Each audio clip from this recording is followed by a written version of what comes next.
Hello guys, you welcome on सबका college. So guys, इस video में आज हम बात करने वाले हैं सी सिंटैक्स वर्क्स कि सी का सिंटैक्स कैसे काम करता है। सो गाइस देखिए, इस चैनल को आपने चूज किया है एक अच्छा प्रोग्रामर बनने के लिए, एक सक्सेस प्रोग्रामर बनने के लिए। एंड गाइस, इस चीज की गारंटी मैं लेता हूँ, लेकिन फ्रेंड्स उसके लिए आपको एक चीज करनी पड़ेगी। वो क्या है? Maintain consistency. मतलब आपको अपनी कंसिस्टेंसी मेंटेन करनी पड़ेगी। जैसे कि मैं आपको एक एग्जांपल देता हूँ कि आप कोई भी काम करते हैं। मान लीजिए आप अब मैथमेटिक्स कर रहे हैं। सो मैथमेटिक्स के अंदर आपने एक चैप्टर कंप्लीट किया एंड उसके बाद आप उसको छोड़ रहे हैं लगभग 1 2 3 4 दिन के लिए, एंड देन आप उस चैप्टर को अगेन उठाते हैं। सो आपको उस चैप्टर के अंदर दिक्कत आएगी। लेकिन गाइज आप रोज एक एक एक्सरसाइज उस चैप्टर की रोज कर रहे हैं, सो उसमें आपको कोई दिक्कत नहीं आएगी। सो गाइज मैं यही चीजें आपको समझाना चाहता हूँ कि आप गाइज, मैं ये नहीं कह रहा कि आपको पूरे दिन कोड करना है, लेकिन आपको दिन के अंदर आधा या 1 घंटा कम से कम आपको प्रोग्राम के लिए निकालना पड़ेगा। सो गाइस देखिए, सबसे मेन मैं अपनी इस वीडियो की चीज बता देता हूँ। क्या इस वीडियो में हम एक यूनिक तरीके से पढ़ेंगे। एंड गाइस, जो इस वीडियो का कंटेंट है वो आपका एक एडवांस कंटेंट है। एडवांस कंटेंट का मीनिंग मैं आपको बता देता हूँ। जैसे कि उस टाइप का कंटेंट है जिसके अंदर आप अपना GATE exam, university exams and guys interview purpose से सभी चीजों से रेडी हो जाएंगे। मतलब सिर्फ आप इस वीडियो का सिर्फ जो कंटेंट है वो पढ़ने के बाद आप गेट एग्जाम जैसे बड़े बड़े एग्जाम्स को क्लियर कर सकते हैं। एंड यूनिवर्सिटी एग्जाम्स को तो बिल्कुल आसानी से आप अच्छे से अपनी सीजीपीए मेंटेन रख सकते हैं। तो गाइस चलिए बिना किसी देरी के स्टार्ट करते हैं अपनी वीडियो को। कि सबसे पहले मैं सिंटेक्स के बारे में बताता हूँ आपको कि सिंटेक्स क्या होता है। देखिए, सिंटेक्स का मतलब होता है स्ट्रक्चर। किस चीज का स्ट्रक्चर? किसी प्रोग्राम का स्ट्रक्चर। तो हम यहाँ क्या पढ़ने वाले हैं? अपना सी प्रोग्राम का सिंटेक्स। मतलब एक स्ट्रक्चर पढ़ने वाले हैं अपने सी प्रोग्राम का। ये स्ट्रक्चर क्या होता है? देखिए गाइस, ये स्ट्रक्चर वो स्ट्रक्चर है जो आप सी प्रोग्राम को लिखते समय हमेशा राइट करेंगे। मतलब ये स्ट्रक्चर आपको हमेशा लिखना पड़ेगा जब भी आप एक सी प्रोग्राम लिख रहे हैं। तो देखिए गाइस, इस स्ट्रक्चर के अंदर आपको 2 3 चीजें ध्यान रखनी पड़ेंगी। बस उसी उन्हीं चीजों को ध्यान रखकर हम कंप्लीट सी प्रोग्राम का स्ट्रक्चर या सिंटेक्स सीख सकते हैं। तो देखिए गाइस, फर्स्ट पॉइंट है कि हमारा हैशटैग इंक्लूड stdio.h। ये क्या चीज है? ये एक हेडर फाइल है। मतलब हैशटैग इंक्लूड stdio डॉट क्या है? एक हेडर फाइल। ये हेडर फाइल क्या होती है अभी हम बात करेंगे। एंड इंट मेन क्या आपका एक फंक्शन है। ये फंक्शन क्या होता है इसके बारे में भी हम बात करेंगे। एंड देखिए, उसके बाद आप एक कर्ली ब्रेसेस देख रहे हैं। ये कर्ली ब्रेसेस किस लिए यूज होते हैं? ये कर्ली ब्रेसेस आपको बताते हैं कि इन कर्ली ब्रेसेस के अंदर आप जो भी कुछ स्टेटमेंट लिखेंगे या कोड लिखेंगे, सिर्फ वही कोड आपका एग्जीक्यूट होगा। मतलब वही कोड कंपाइलर समझ पाएगा। जैसे मैंने इस कर्ली ब्रेसेस के अंदर लिखा है print F hello world. So guys, ये प्रिंट एफ किस लिए यूज होता है? सी लैंग्वेज के अंदर आपको कुछ भी चीज टर्मिनल के ऊपर प्रिंट करानी है, उसके अंदर क्या लिखेंगे आप? Print F. देखिए, यहाँ पे हमने रिटर्न 0 क्यों किया ये भी हम बात करेंगे। तो चलिए हम देखते हैं कि हमने ये चीजें क्यों लिखी है। तो उसके लिए हम चलते हैं अपने नोट्स के ऊपर। एंड गाइस देखिए, सबसे जो हमारा फर्स्ट पॉइंट है वो क्या है कि जो हमारी हेडर फाइल है वो क्या होती है। सो हम पहले क्या पढ़ेंगे? अपनी हेडर फाइल। Header file. देखिए गाइस, हेडर फाइल आपकी कौन सी फाइल है? हेडर फाइल आपके सी प्रोग्राम के अंदर वो फाइल होती है जो कि एक एक्सटेंशन से कनेक्ट होती है। मतलब मैं आपको पूरा लिख के दिखाता हूं। Hashtag include angle passage stdio.h then angle passage curve. ये गाइस क्या है? ये आपका एक कंप्लीट हेडर फाइल है। अब इस हेडर फाइल के अंदर आपको 3 चीजें दिखाई दे रही। क्या? एक हैशटैग, एक इंक्लूड एंड एक stdio.h। अभी तीनों चीजें के बारे में बात करते हैं। देखिए, फर्स्ट हमारा क्या है? फर्स्ट ये क्या है? हमारा प्री प्रोसेसर। Pre processor.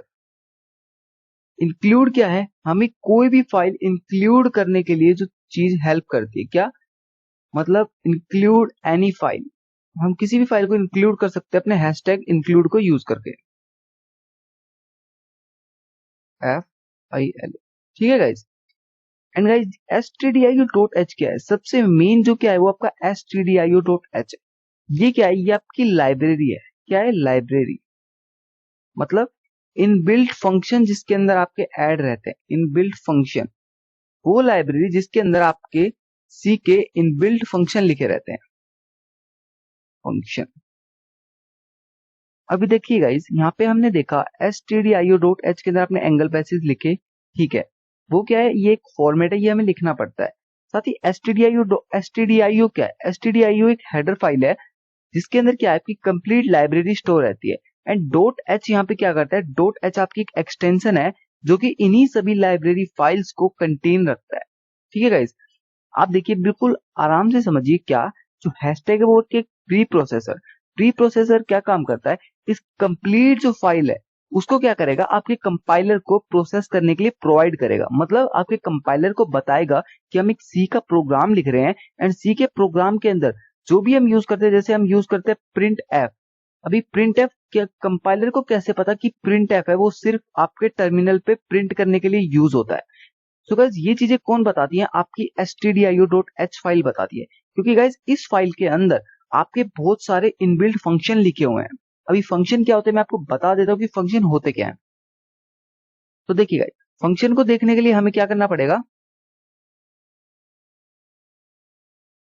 यहाँ पे हम बात करते हैं अपनी फंक्शन की।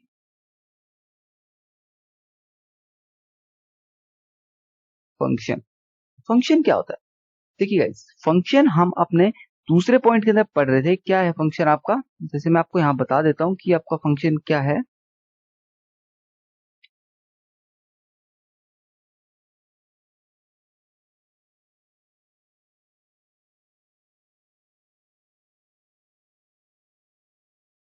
तो देखिए ये क्या है, इंट इंड मेन क्या है आपका फंक्शन। फंक्शन क्यों है, फंक्शन इसीलिए क्योंकि गाइज ये आपका कोई काम कर रहा है। मतलब फंक्शन क्या है, जिसमें हम कोई काम करें, जिसमें हम कुछ काम करते हैं, कुछ काम करते हैं।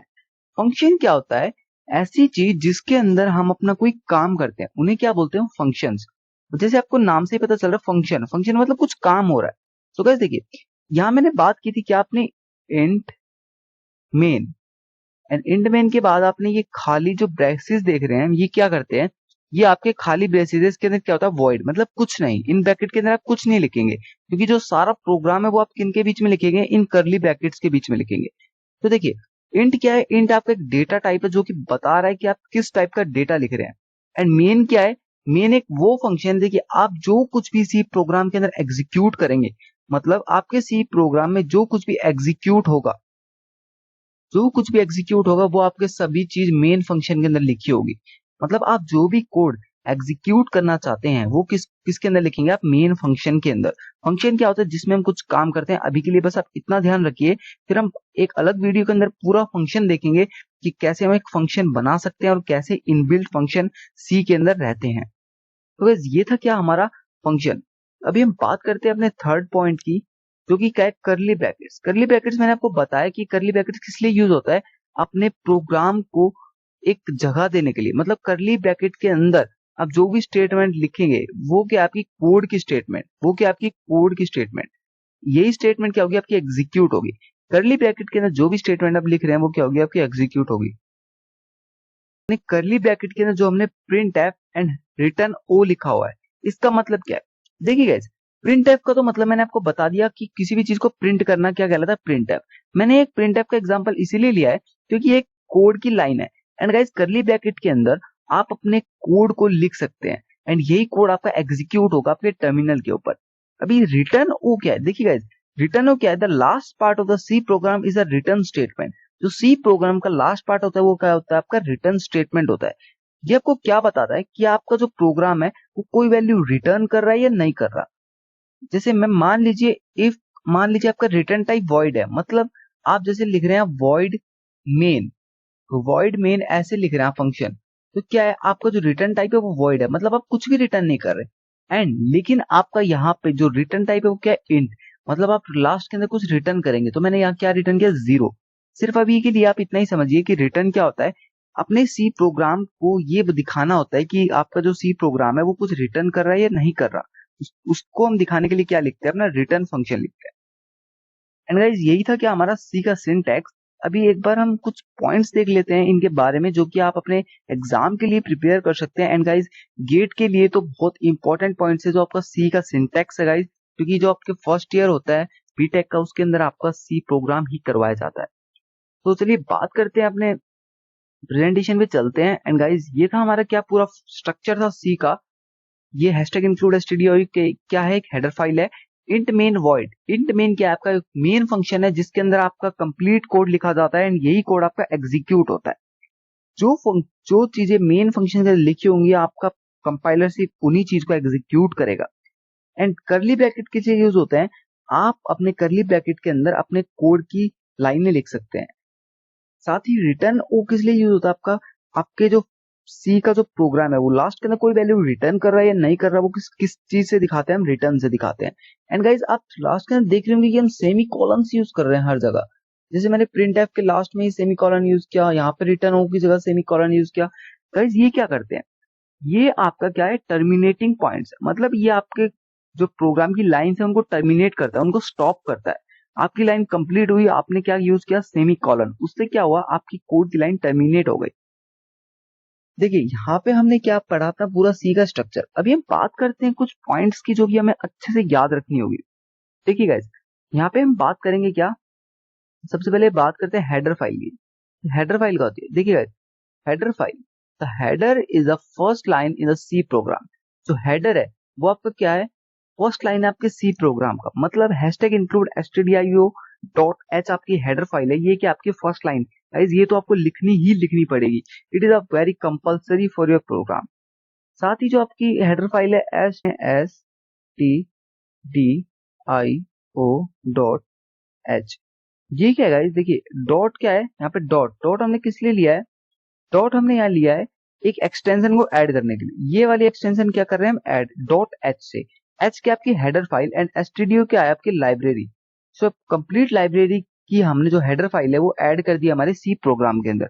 अभी गाइस लाइब्रेरी क्या होती है, जैसे मैंने आपको बताया, आपने देखी होगी बुक शेल्फ, क्या आपने बुक शेल्फ देखी होगी।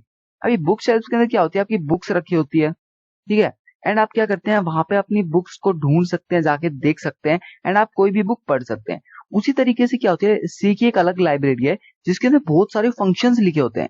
क्या लिखे होते हैं, फंक्शंस। एंड जैसे मान लीजिए मेरे को कुछ चीज प्रिंट करानी है, सो मैं प्रिंट एफ का यूज करता हूँ। सो प्रिंट एफ किसके अंदर लिखा हुआ है, इस फंक्शन के अंदर, की प्रिंट एफ क्या करेगा, आपकी किसी भी चीज को टर्मिनल के ऊपर प्रिंट कर देगा। उसका कोड आपका किसके अंदर लिखा है, प्रिंट एफ फंक्शन के अंदर। एंड ये फंक्शन क्या होता है, आपकी stdio.h लाइब्रेरी के अंदर पहले से ही इनबिल्ट होता है। तो गाइस मुझे लगता है कि आपको समझ आ गया होगा कि हम क्या कह रहे हैं, हेडर फाइल का मतलब क्या है। यहाँ पे बात करते हैं C program with extension dot h हम एक एक्सटेंशन यूज करते हैं which contain macro definitions and C functions.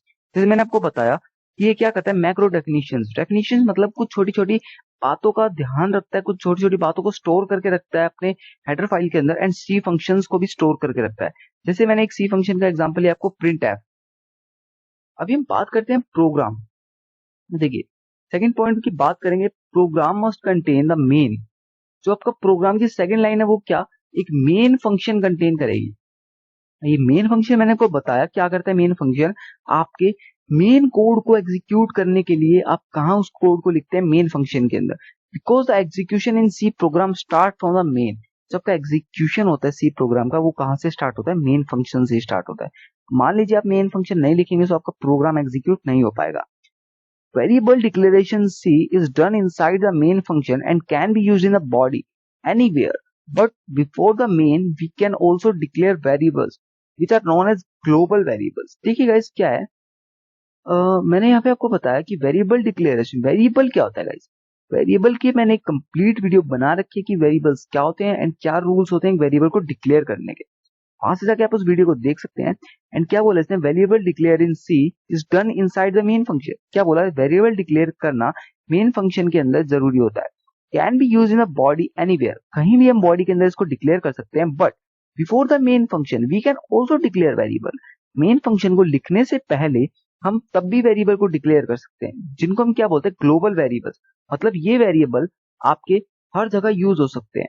आप जो वेरिएबल डिक्लेयर कर देंगे मेन फंक्शन से पहले, उन वेरिएबल्स को आप अपने कंप्लीट मेन फंक्शन के अंदर बिना किसी दिक्कत के यूज कर सकते हैं। साथ ही बात करते हैं अपने फोर्थ पॉइंट की, in the body of the function we perform operations. क्या, जो बॉडी, बॉडी वाइज ये बॉडी क्या है, बॉडी का आपके करली ब्रैकेट के अंदर जो भी जगह है वो क्या है, आपकी बॉडी। करली ब्रैकेट के अंदर क्या होता है, आपके सभी ऑपरेशन परफॉर्म कर सकते हैं inside the function like printing, sum, average, sorting, searching etcetera. The last part of the C program is a return statement. जो कि लास्ट पार्ट है सी प्रोग्राम का वो क्या है, एक रिटर्न स्टेटमेंट। मतलब which refer to returning value of the program. क्या करता है, जो लास्ट पार्ट है आपके सी प्रोग्राम का, वो कुछ वैल्यू को रिटर्न करता है। एंड गाइज वो डिपेंड करता है कि आपका फंक्शन किस डेटा टाइप का है। मान लीजिए आपका फंक्शन इंट टाइप का है, मतलब आपका फंक्शन इंट टाइप का है, तो आपका वैल्यू कुछ रिटर्न करेगा। एंड आपका फंक्शन मान लीजिए वॉइड टाइप का है, तो आपकी वैल्यू कुछ भी रिटर्न यहाँ पे नहीं करेगा। इसी तरीके से हम बात देखिए गाइज, इंट एंड वॉइड दो ही टाइप के हम फंक्शन यहाँ पे बनाते हैं मेन फंक्शन को। And guys Boolean and other float ये सभी हम बना सकते हैं अपने यूजर डिफाइंड फंक्शन के अंदर। सो गाइज इनके बारे में हम बात करेंगे आने वाली वीडियोस के अंदर, क्योंकि गाइज देखिए हम छोटे छोटे टॉपिक को अच्छे से डिटेल के अंदर समझेंगे, तभी जाके हमें अपना पूरा बेसिक क्लियर होगा एंड गाइज हम अपने प्रोग्रामिंग को स्टार्ट कर पाएंगे। सो गाइज ये थे हमारे कुछ 5 पॉइंट्स जिनको पढ़कर हम कंप्लीट सी के सिंटैक्स को समझ सकते हैं। साथ ही अभी हम बात करेंगे आने वाली वीडियोस के अंदर कीवर्ड्स के बारे में, वेरिएबल्स के बारे में तो हमने शायद वीडियो बना चुके हैं, आप जाके देख सकते हैं वहां पे।